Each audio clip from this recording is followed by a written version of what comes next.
that was selling his Prime energy drink. Is that what it is? Logan Paul. She was shilling Logan Paul's energy drink. Yeah, because she was telling us Because everybody's low energy. Low Get energy. to a higher plane of existence with Prime energy drink.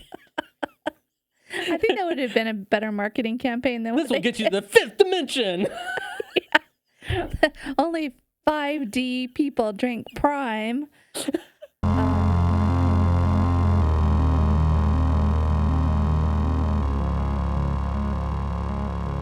Welcome to the Redacted Apostate. My name is Nicole. And I'm Carl. Today we're going to talk about Mother God. Ooh. Love Has Won cult. Yeah. One of my favorites. I love this cult. When you say you love this cult, do you mean that you love this cult or that you just really love this cult? I don't know.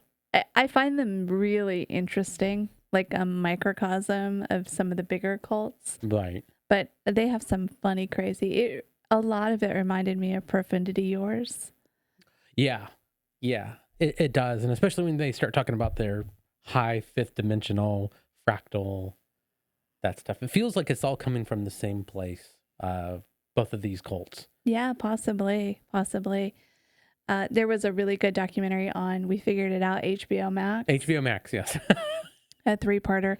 I'd seen that back in the day, and I knew about the cults before that. Mm-hmm.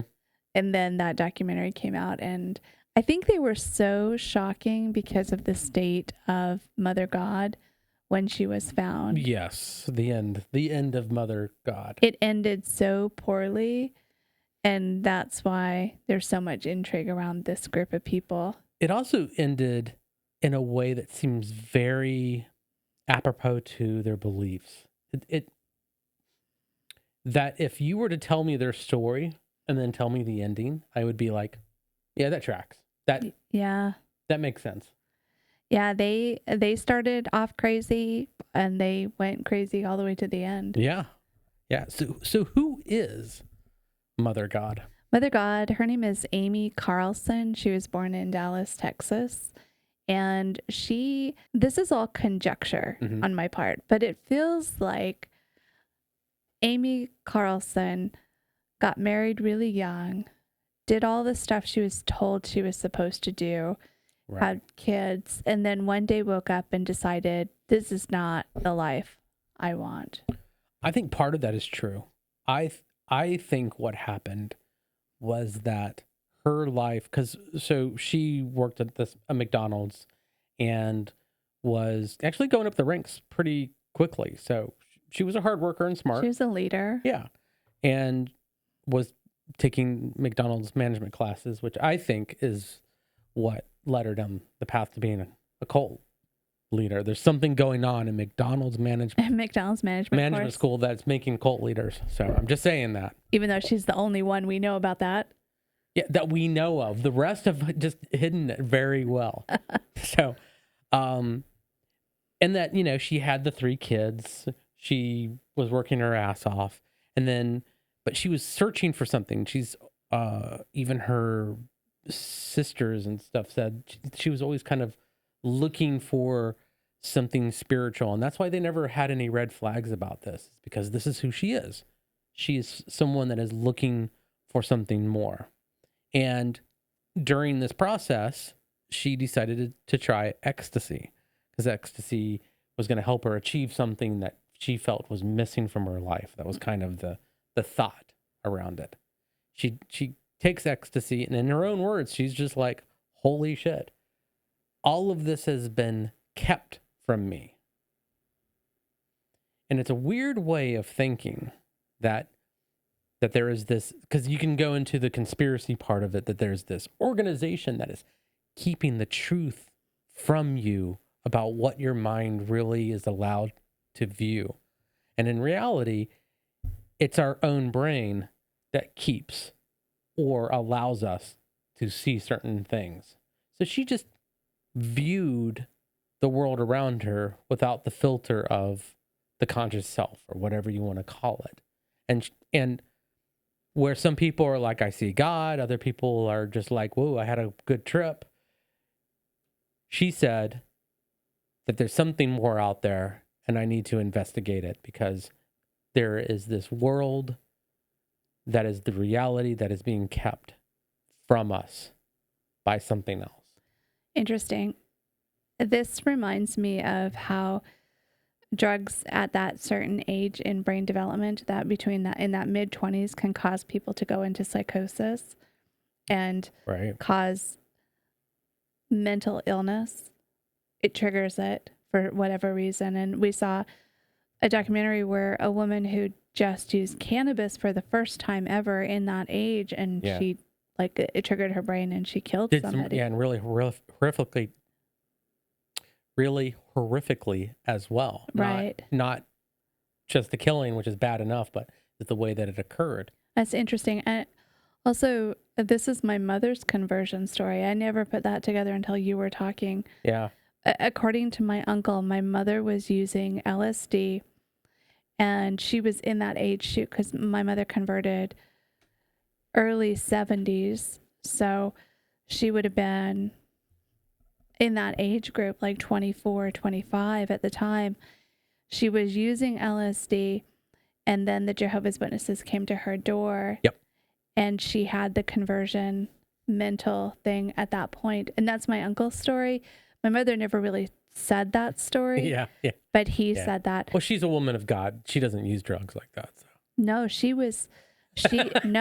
that's part of her testimony. Yeah. No, that's a big part of her testimony, is how she was a drug addict and used drugs, and how God came and saved her. And so it's a big part of who she is. I was more referring to in later years, Oh, yeah, I don't know. But I actually think that your theory is good, but I think you're missing upon the whole ketamine. These people are not in their 20s. These people are in their 40s and even 50s. Well, I think ketamine's different. It is. But what I'm even getting at is that even outside of the formative years, I still think that it can interrupt your brain chemistry in such a way that can cause issues.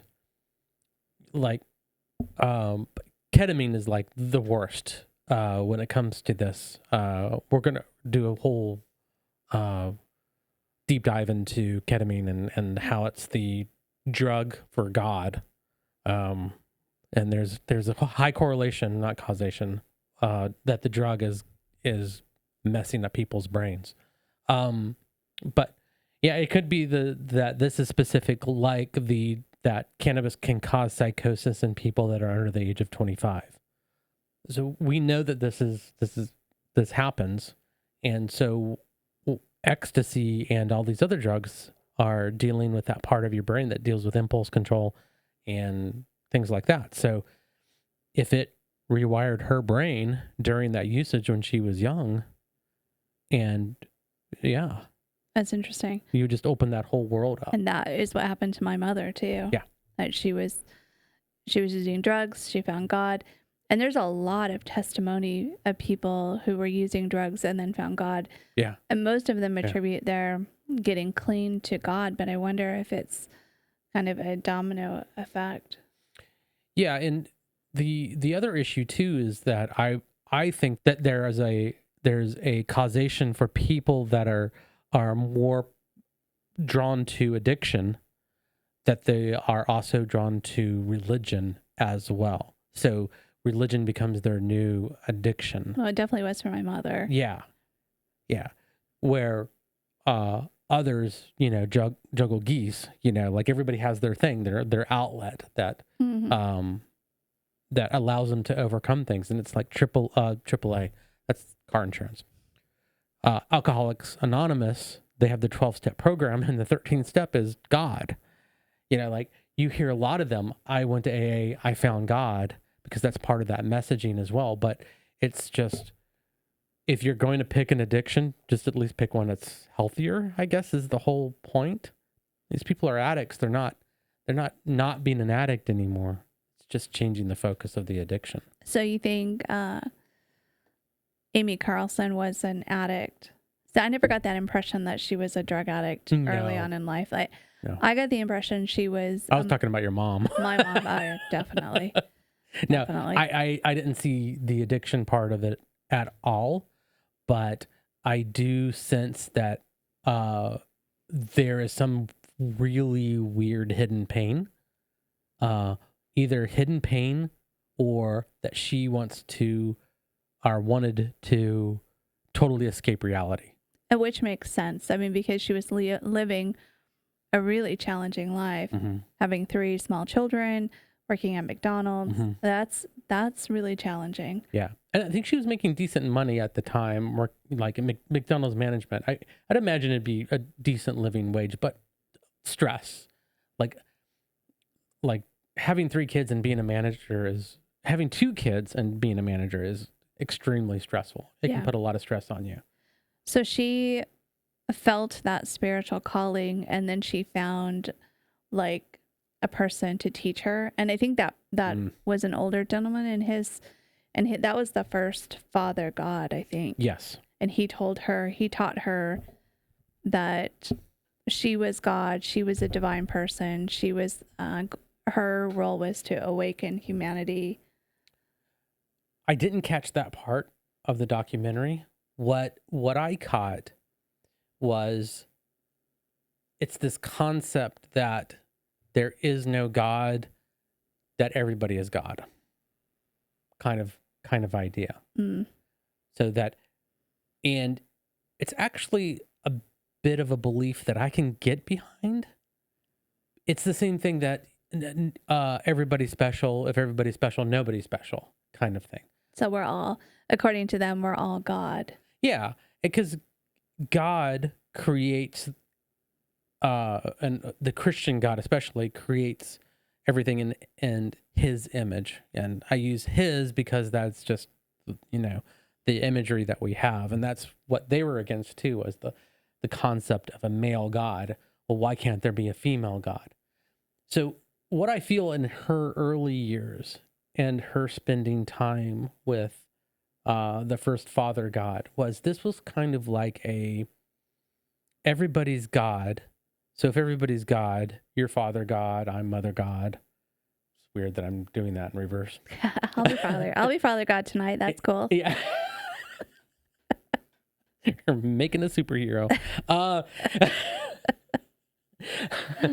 glad you got that reference. Anyways, that like you're father God, I'm mother God. Because if everybody's God and you consider each other kind of the male and the female side of the yin and the yang, and they talk about this stuff. So I'm pulling from their own beliefs here that you need a male and the female to complete the yin and the yang for oneness. And again, none of this is really shocking stuff. None of this is really surprising. It's a bit hippie-ish. And that's what this guy was. He was just a hippie that was like, the world is love. Everybody's love. You're God. I'm God. Everybody's God. If everybody's God, nobody's God. Everybody's equal. And you build your own reality is built inside of your head. You are the creator of your reality because you are God. And again, well, yeah. If you take that and you take out all the hippy dippy words, it's cool like that. And you end it there. If you end it there, it's not a bad way to live your life. That we create our own reality in our head, and that everybody has their own reality in their own head, and you are the creator of that reality. And so she left her family, left her 3 kids, and went and joined him in that pursuit. Did they have a falling out? No. Not according to him. Oh. So they moved to the desert, was what it looked like. I think it was Arizona that they moved to, or something like that. I'm not, like, as soon as someone says places, I blank out. I don't care where you live. Georgia, not Georgia. So, according to him, and of course, this is after the fact, people try to make light of certain facts and stuff like that, or rearrange their facts so they don't look as crazy as that the cameras might want them to look, right? Kind of thing. He seemed sincere though. He said it was very happy. Like she was very loving. They had a great time. They were like these soulmates. But she spent a lot of time online, And what she was doing was going out to these different websites that dealt with the metaphysical. And what she found there was people that thought the same way as her, because it's a pretty universal hippie kind of thing. So if you say everybody's a god and love is, we should all love each other, you're going to find people that feel the same way. And that's what happened. And then through that, she found her next father god. Father God number 2. Father God number 2, I think. There's 5 of them. I know that. No, there was 8 of them. There was 8 Oh, Father they gods. only showed 5 in the documentary. Yeah, there was 8 Father gods. Oh, crap. Okay. So, yeah, so I guess this would have been number 2. I figured the numbers weren't matching up because there was too many at the beginning, but no. It's all the Father okay, so there was gods 8. in it. Family photo. There was 8. And she said to some of them, like, yeah, you're Father God, but you're not the final Father God. Mm. And she technically was correct. Yeah. That she was like, the last guy was the last Father God and the real Father God. He was the real Father God. Yeah. Yeah. And I think that she probably didn't feel that way, but just kind of like I already said, this is the last one and I can't go back on it. But anyways. So she was with Father God number 1 and Yeah. she's online all the time. And then she meets online Father God number 2 and she goes and she lives with him. Yes. Or they move in together or something. Yes. And that's how Father God number 1 got demoted. But he didn't care. He didn't care. Yeah. I think a lot of people were expecting him to be angry or something. He's just like, yeah, she found this guy and then, spent more time with him and then started to be less time with me. And so it wasn't like a break. It was like this, sometimes she was there, sometimes he was there. And she had her side action going on there. Interesting. Kind of thing. So she goes with Father God number 2 and they start Love is One. Is that when they start Love is One? That's where the documentary didn't really show that information. So I don't know the exact time or what number they were. I have a feeling that she was kind of concocting this idea in her head of, and I want to be clear that I don't think from the beginning she was like, I want to start a movement with me as the leader. I don't think that was her intention. What do you think her intention was? I think her intention is that she wanted to tell everybody, as many people as possible, about this amazing way to live your life. I really do. From the beginning. What is the amazing way to live your life that we don't need to be constrained by what society is telling us to do? Yeah. And because it doesn't seem amazing to me. I don't know. Honestly, Mount Shasta and Crestone, Colorado seem like the worst places on earth for me to live. So I don't disagree with that, but you don't have to move there to basically live this life. Yeah. Like you could live this life, still go to work, still pay your taxes, but just understand that it's all BS, which is kind of how we feel. So yeah, and I think that's what separates her idea from the reality of the situation is that it almost seems like she felt that this was a very Matrix kind of situation here, that we live in the Matrix. This is all fake. The realness is outside of what we see. That this is not a table. This is just a construct created by somebody to enslave our minds that this is your reality or whatever it is. And that her DMT trip that she had was reality. Mm-hmm. Fair enough. If that's what you want to believe, go for it. I don't care what you do. A lot of people do. A lot of people do. And it's the difference is that when it starts to hurt other people, when it starts to harm other people. So then we get into, she meets Father God number 2, they start Love is One, and then she goes on to like all the other Father Gods in this Yes. session, and then they form a group of about 20 to 30 individuals that are as part of Love is One. But and they're really prolific online too. Yeah. Yeah. Well, so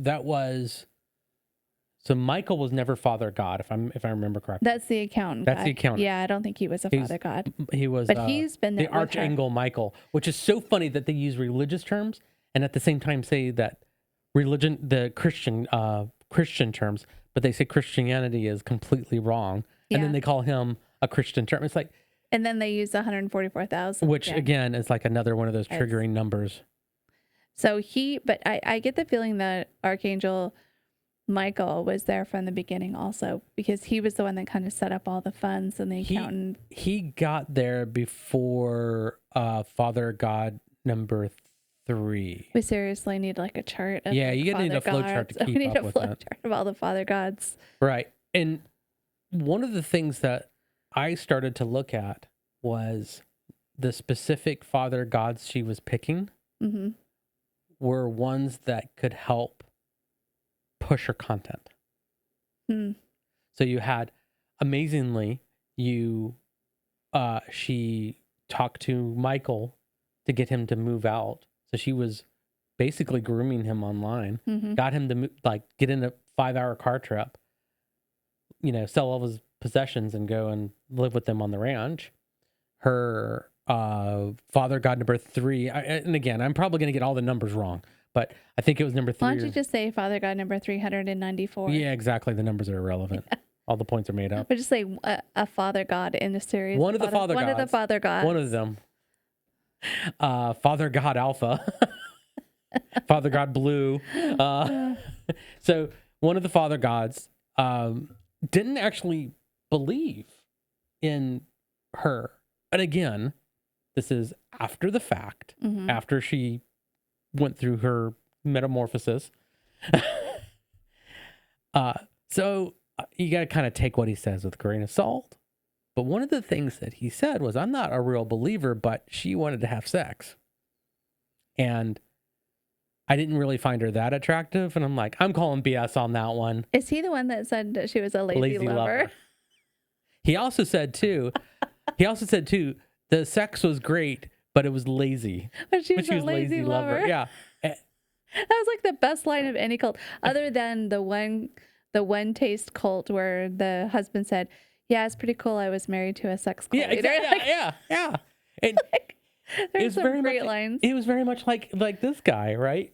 And he was like, I wasn't really a believer. But if you watch the videos of him, man, if he wasn't a believer, he was faking it really good. He was just there for the sex. I can relate. But you're like, that sounds like a good deal to me. I'm not disagreeing with you. Gonna join the cult just for the sex. That's my next t-shirt. I joined a cult just for the sex. For the sex, yeah.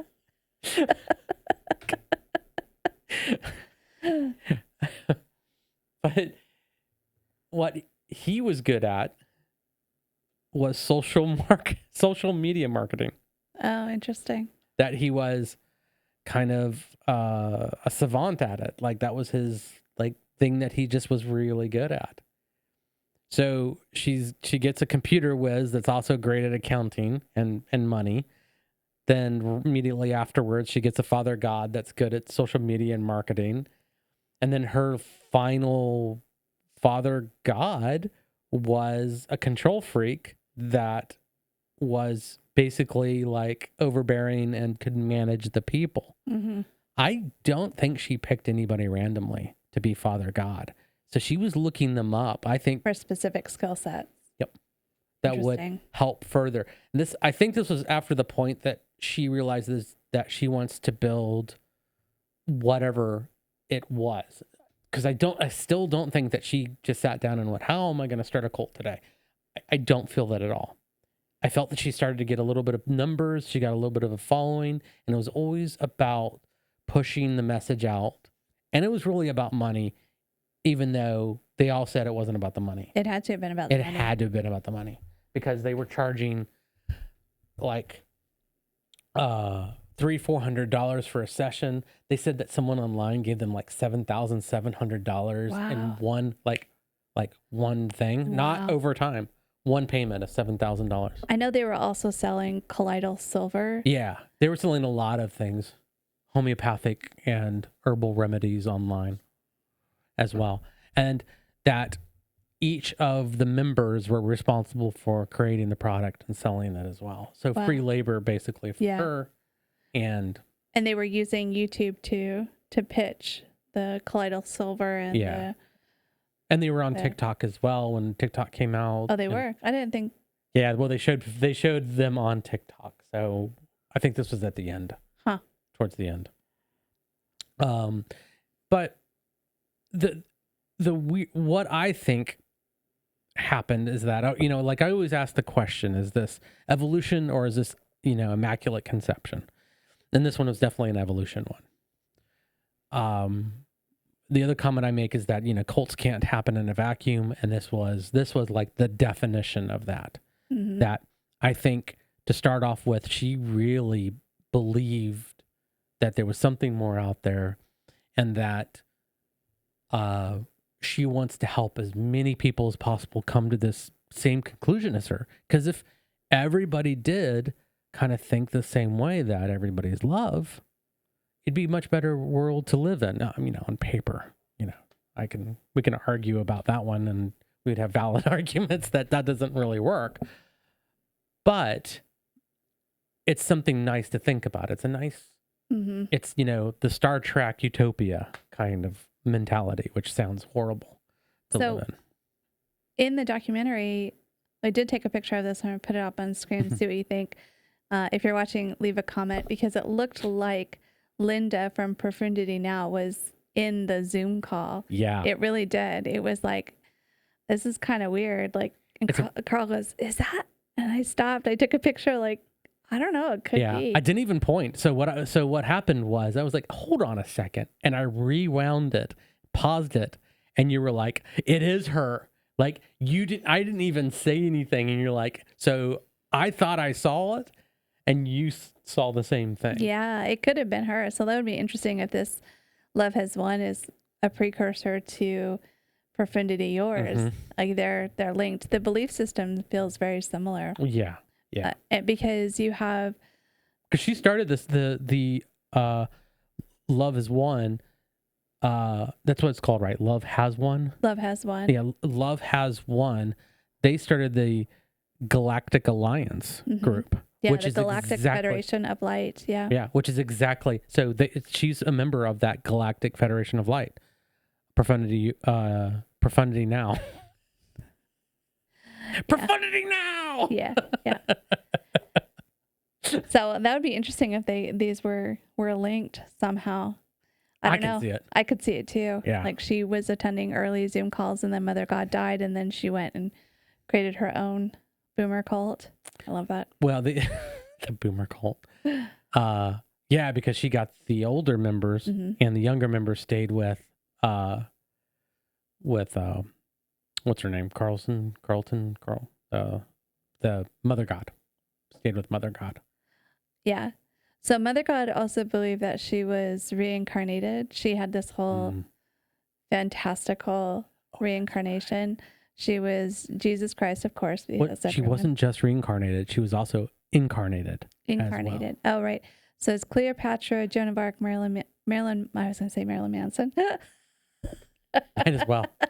Why not? Sure. Yeah. And Marilyn Monroe. You did add Michael Jackson, right? No, I didn't see Michael Jackson, but yeah probably. He's on the list. No, I saw. So she is incarnated as Michael Jackson. Yeah.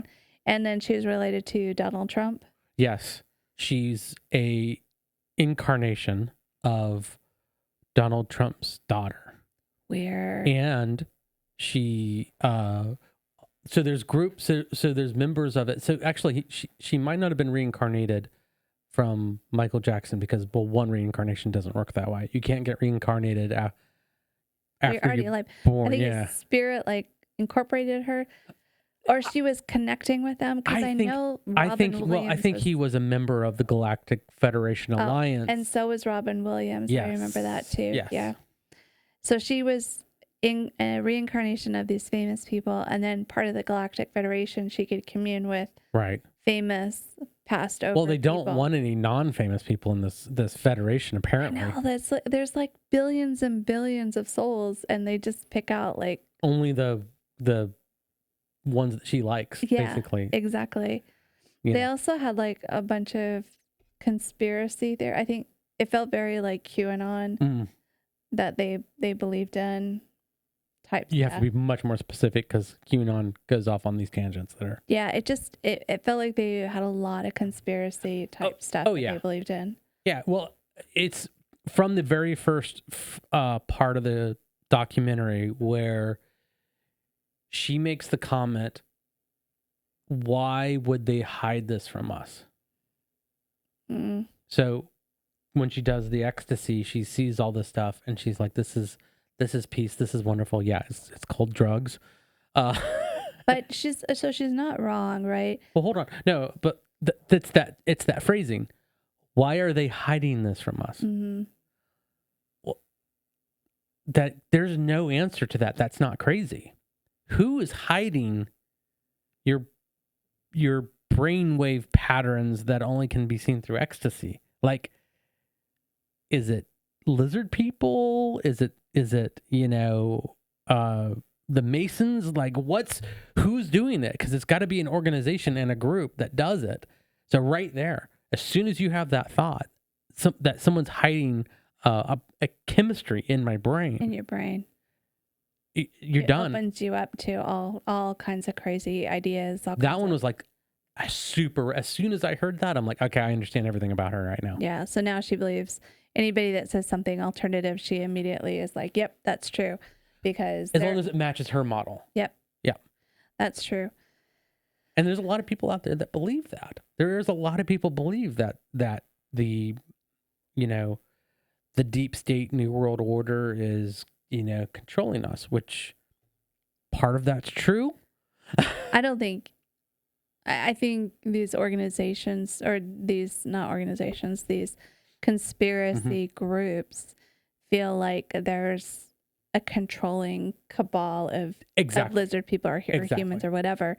But the reality is that every human is trying to control every other human. That's why I say that when you talk about groups that are trying to control people, individuals, it's like, every group tries to control individuals. And if there's any opportunity for someone in that group to make $1 million, they would sell out everyone. So the idea that there's these secretive groups control it, like, that's just not true, because that's not human nature. Human nature would be like, I need my pound of flesh and I need to survive, so I'm going to sell this information. Yeah, exactly. Well, it's so weird. I had this thought in my head. Maybe not. You know me. The disaster movie, The Day After Tomorrow. Oh, yeah. Right? Yeah. And they're literally, the world's coming to an end. Like, they know it's coming to an end. They know that there's going to be these disasters. The government is like... That movie was terrible. It was a terrible movie. But they had one thing that was right in it, which was they're building these underground bunkers and they're getting the best and the brightest, and there's a lottery and stuff like that. And then you have individuals that are in there that are like, I'm going to sell out my country for $10 million. It's like, the world's coming to an end. Why would you do that? And it seems so unreasonable, but you're just like, now that tracks. Someone would do that. Yeah. Someone at the end of the world, you have 3 days left. I'll give you $10 million. They'd be like, yeah, that sounds good. Yeah. What are you going to do with $10 million? What are you going to even do with it? But someone would do it. Yeah. Someone would sell out the rest of humanity for money at that time. That's just human nature. And that's why the government takes over and shoots people when they get out of line. Okay, so now we're descending into... No, I got my own conspiracy theories. They're accurate and they're based on reality. Yeah, right. All right, so Mother God. Oh, that's right. We're talking about the Smurf. Too soon? Too soon. Okay. She gets her group of people. They move around. They move from Crestone to Mount Shasta and then to Hawaii for a minute. And then that was kind of at the end too. Yeah. So I think what happened was that she got sick. And I think there was a lot of negative press, like, hitting them. And so what I learned in the documentary is that she can't handle responsibility. And also, which probably is the reason she left McDonald's, is because she couldn't handle that much stress. Yeah. She was sick, but she had also told her members that she couldn't die. Right. So as she's dying, what do you do with that? A lot of cult leaders say that I can't die, or God's going to come resurrect or something. And then, and then when they do die, it's like the Shinjonji. Like, what happens when that dude dies? Because he says he's not going to die. And what's the succession plan? Do they even have one? Right. And so Love Has Won most definitely did not have a succession plan because she died. Well, and it all she didn't leave it. Yeah, and she didn't leave it open-ended enough. So the idea is that you say, I can't die.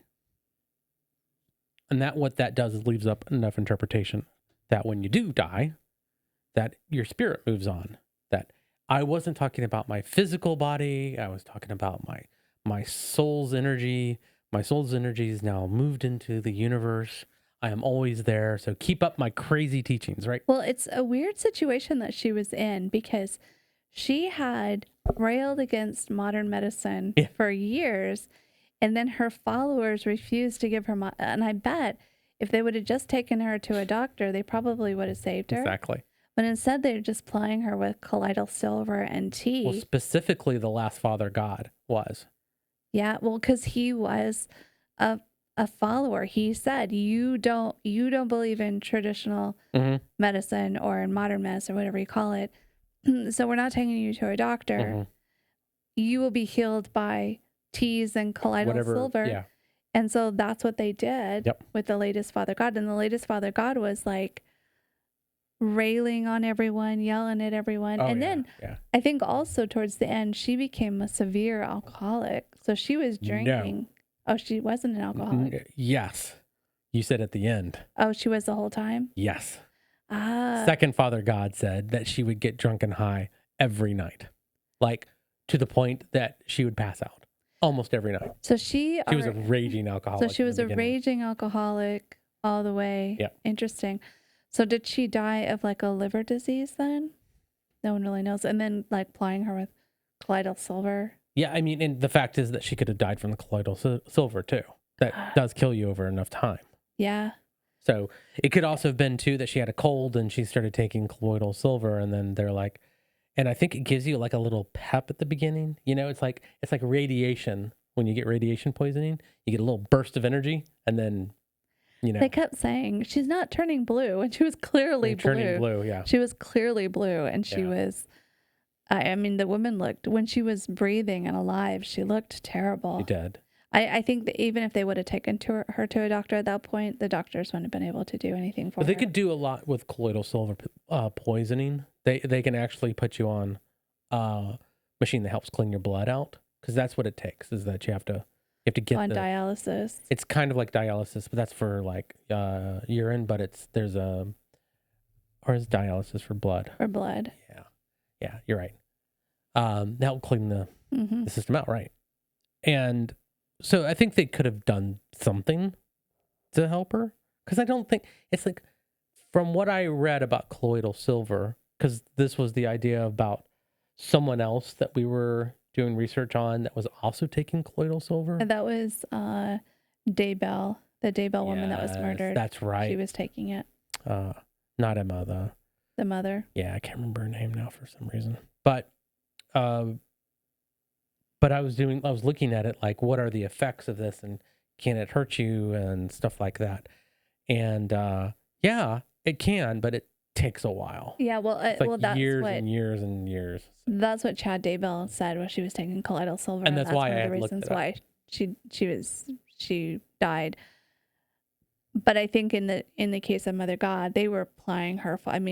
They were plying her full of that stuff. For her to be as blue as she was at the end, that was pretty shocking. It's one of the videos when they were in Hawaii, and I think also that there was just the two of them in Hawaii. Mother God and Father God. Yeah. And because, once you become a cult leader and you get a little bit of money, you go to Hawaii. I mean, it's just like, it's like written down that. Maybe that's how we get to Hawaii. We become cult leaders. I've asked you this before and you told me we couldn't. Oh. So. Sorry. You want to change your mind? I'm good with it. So we can go to Hawaii? Yeah.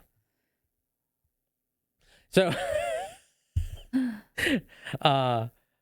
So I think it was the two of them, but there was like, they were still doing these videos. So you had the groups in Colorado that were doing the videos. You had like groups in Mount Shasta that were doing videos. So they were all doing these videos, and what it appeared is that she would, Mother God, while in Hawaii, would send the group in Colorado information about, here's my next thing, here's my what's going on. And also they would do videos, and I don't know where they got released, but they apparently did. And it was Father God, like, Mother God has to take her medicine, and it looked like colloidal silver. It's like a, brown kind of liquid.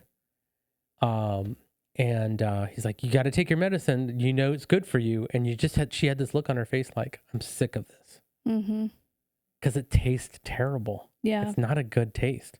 But you could see like he was almost forcing it. Well, he ended up going to prison for that situation. Yeah. It's, I don't know. Well, it's also, that's why I wanted to say, like, I think what drove her to the next level was she was in Hawaii, and there was a Facebook Live video that she was doing, and there was only 7 people on, and she started screaming why everybody hates her, and everybody's out to get her, and... Sounds like one of our live streams. Yeah. We got to do a Mother God. Well, no, that's nothing like one of our live streams. She had 8. She had twice as many as we do.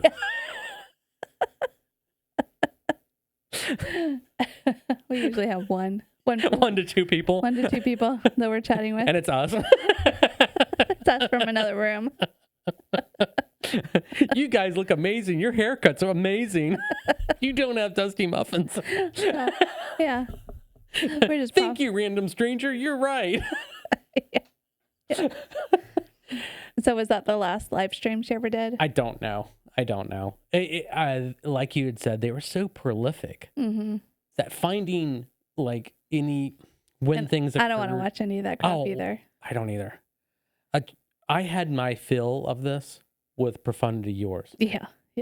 Because it's the same shit. Other than the fact that she does a lot more yelling on camera than Linda does. Linda does all of her yelling off camera. Right. But it's the same exact treatment of her people. Abusive, screaming. Yeah. Yeah. And that the fact that Father God was following right along with it. And I feel like Father God the last Father God was way more abusive than her. I think he was homeless at the time. Wow, he found a good gig, didn't he? Yeah. So this is the issue is that one, there's like 4 Father Gods that look almost identical to each other. Yeah. They're like these scraggly haired white guys, that you're like, I can't tell them apart. Yeah, I can't. And I'm good with faces. So she had a good type then. She definitely had a type. But she had a type. I wouldn't say good, but she had a type. And she's just driving down the road and she sees a homeless guy and she's like, that's my type. That is what happened. Oh. I hate it when that happens. They were in Las Vegas. And they were driving down the road and they see a homeless guy. Oh my goodness. And started talking to him. And so they drove back and then she told the latest Father God, go pick him up and bring him back. That's my new Father God. Because you're not Father God here. You're Father God multiverse, idiot. And that's what she said to him. You're Father God multiverse, idiot. Dumbass. It was idiot or dumbass. It was one of the two. But I mean that is funny. It's really funny. Okay. Do we want to talk about the ending? Well, I want to talk about lower energies. Like, dude, I can't get any more low energy than I am. I know. Already. I am so low energy. I'm lowy. That's what TikTok says.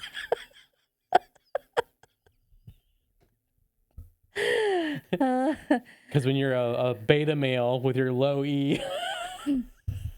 We get me. Sorry. We get so much abuse. All you gotta do is laugh. So apparently we are all deluded and we're all part of this low energy. And that's what she was trying to do. She was trying to get people into higher energies. So I would just say, It's like lower Oh, energies, oh. the problems of the world. So was she like with what's the Paul guy that was selling his Prime Energy drink? Is that what it is? Logan Paul. She was shilling Logan Paul's energy drink. Yeah, because he was telling us Because everybody's low energy. Low Get to a energy. higher plane of existence with Prime Energy drink. I think that would have been a better marketing campaign than This will get you to the fifth dimension. Only 5D people drink Prime. Oh, yeah. I don't think anyone's buying Prime anymore. They probably are, but ironically. We should drink Prime, ironically. Listen, we're broke. We need the money. Yeah, we need the money. I'll shill for him if he pays me the money. All right. So we're all lower energy. We need Mother God and Father God to bring our... You need more testosterone in your diet. Isn't that what they say too?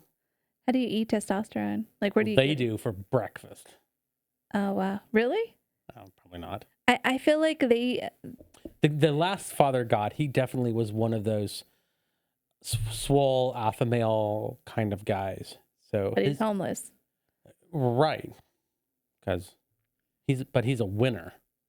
Oh, interesting. Because he probably has like 7 businesses. Actually, he did. That's right. So he fits right in that model of the like she got some bro dude off the street. That is so weird. And she said that if you are unable to love the worst of humanity, how can you love yourself? Oh, that's danger right there. That's really danger. So, and that's who they brought in as the last father. Oh, wow. Yeah. Wow. So she dies, and we still don't know how. But she was mummified and blue by the time that they got to her. The police found her. Yeah. And I think it was the Archangel Michael that called the police. That you had told me that, and I didn't see that, but I also was skipping through this documentary. I was trying to get 3 hours of documentary into like 20 minutes. So I think what happened was she died somewhere else near Mount Shasta, and then they brought her body back to Crestone. And it would make sense that if someone like her were to die, she'd want to be at Mount Shasta to be closer to that. And Crestone. Crestone's very similar to Mount Shasta. Yeah. So she goes to Crestone, and Crestone is this like magical UFO place, if you don't know. It's in the middle of Colorado, really high altitude, and it's a place that is drawn to for metaphysical people go there a lot. Like Mount Shasta is very similar to that. Which is weird to say that it's weird because Colorado is already kind of weird. But Crestone is like the weirdest of the weird. Yeah. And they're right. People go missing there all the time. It's like Humboldt County. People go missing. Right. But we've been in that area, and we also know like you can walk 30 feet off of a road and be lost and go missing. Yeah. Yeah. So people go hiking there by themselves all the time. Yeah, but we don't say aliens. We say it's a scary place to get lost in. They say aliens. Yeah, because remember we were in that area, not in that area, but we were in this, kind of off the beaten path area of Colorado, and we had an Airbnb, and I like going on like these little walks just to explore the area, and I went walking into one of the forests, the woods, and I wasn't 30 feet away, and I was like, I might be lost. Yeah. And I knew the house was super close. So they move her from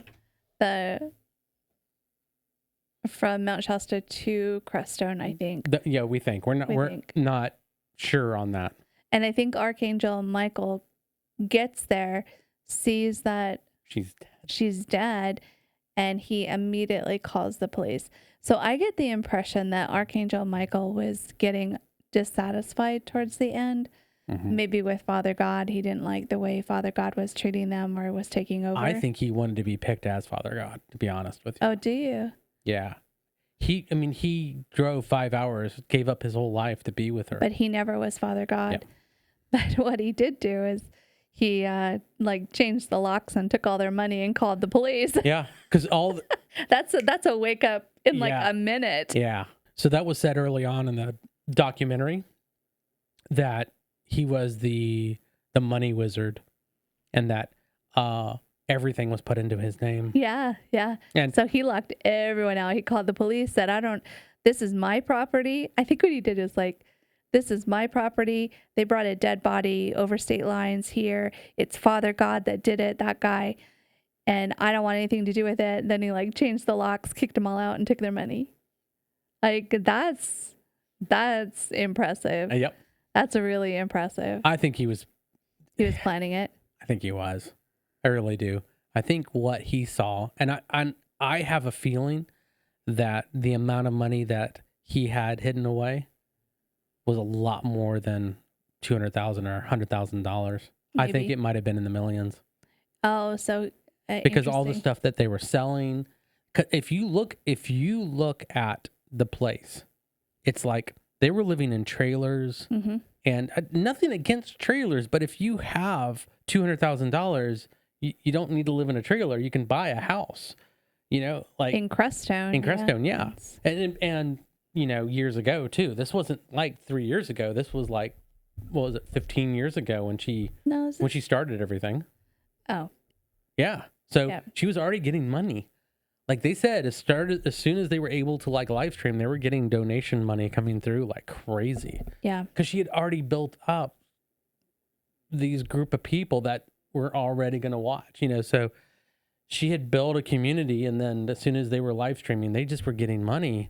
She was doing these readings where she was healing people. She was doing brain surgery on the phone. Wow. That's what she called it. It was brain surgery. Yeah, which makes sense. Yeah. Like that she's removing the conditioning that she was able to remove for herself from other people. And as long as that's gone, you don't have sickness anymore, because and sickness now you can is a see condition. the truth. Yep. Interesting. Yep. And so Archangel Michael was responsible for all of those funds and was kind of keeping everything going.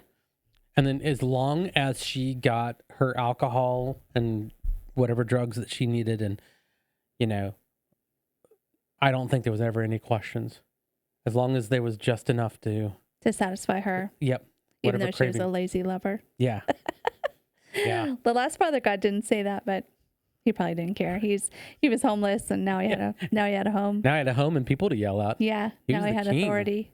He was God. Mm-hmm. He was Father God. And it is just weird. No, I take that word back. You can see the progression from the origin to the ending. And I think that what happened with her was that she was so into it that there was no way out at that point. Like, even like at the end where she's like, I'm sick. And they're all like, well, you can't get help. Yeah, you got to live by the rules that... She almost became a cult member at the end. Mm-hmm. And I feel that she was. She was a cult member at the end to the cult that she helped build. And a lot of families were destroyed from this cult because that was one of the things that they had to do, was cut off their support systems. And they all got renamed too. Everything they did was just classic. Cult 101. Cult 101, yeah. And again, I don't want to just say that all cults are bad. You could be in a cult your whole life and just be fine, but it's this kind of shit, don't go seek medicine. Don't, when you start talking about your reality isn't real, it's so dangerous. Yeah. Well, their families were broken apart. Money was taken. Obviously, there was financial impropriety. I'm surprised nobody was murdered. Like murdered. Yeah. And more children weren't harmed, and maybe they were. We just don't know about it. Well, I do like they did have the one video that there was a baby that was yelling, and she was like, "Get this baby off of me!" And they threw the baby in the closet. And optics on that look bad. How big was the closet, and were the baby in there for a few seconds? Don't know, but it was just the way that she treated treated people and treated her cat too, and she was just really aggressive. She kept talking about love and just turned right around and was like abusive. And her followers were just like, well, you know, we all have these battles of anger, and she's still human. Like, no, she said she's not. You can't say that. You can't be both. You're either Mother God, who is love, the purest of love, or you're a human that's doing the best that it can. You can't be both. And that's how they talk. They were always making excuses for her the whole time. Oh yeah. So they had cut themselves off from their support systems and their families, gone to move to Crestone or near Mount Shasta to be with her. Yeah. Put up with her constant abuse and I mean, it was constant. Yeah. And made excuses for her and her behavior. And then she died, and then they were left with nothing. And I can tell you, rebuilding is so hard because you got nothing. Yeah. Like, what do you do after that point? And if you awaken, which they have not awakened. I think some of them have, but some of them haven't. On that documentary, there was only like one that I saw that was awake, and then one that was like somewhat awake. How about Archangel Michael? Oh, he woke. I don't even think he was out actually in it. I think he woke up within like 3 or 4 months and was like, but the money's good. The money's coming in. So because it wasn't for the sex. It might have been sex too. Because I don't think she forbid her people from having sex. Did you see that anywhere? Because a lot of times cult leaders limit relationships. They didn't mention it specifically. She might have then. Yeah. Yeah. And only she could have a mate, like a wolf pack or something weird. Yeah. It was, the sex with this one was weird. It was a very unusual cult way of dealing with sex where, you know, there's some that is just like, I'm going to have sex with everybody, nobody else can. But there was definitely a controlling of sex, that she would use sex to bring in father gods and stuff. So she was using sex to control father gods, but her members, like, what was, I wonder what that was. I didn't get a clear indication. Yeah. So what's our final take on this group? It's a great story. My final take is it's a great story. It is. And I remember, like, I heard about this story in reverse. So what I heard about was a cult leader turned blue and was mummified, and their body was kept in a bed of unicorns and Christmas lights. Mm-hmm. And then it was like, okay, I know nothing about her. I'm going to work my way backwards to it. And then when you get to the beginning, there's nothing unusual. There's nothing that goes like, oh my God, that's an unusual twist. It seems very much logical that once a person's brain gets rewired to this degree, there's no turning back. So this is Cult 101. Yeah. It's not an unusual cult, I'll say that. The ending was the unusual part. Yeah, the end was very unusual. Right. But how we got to the end is Cult 101. Yeah, and I also will have to say, too, that the mummification of, like, family members is something that occurred in humanity in the past. So this is not, I don't think that they tried to mummify her.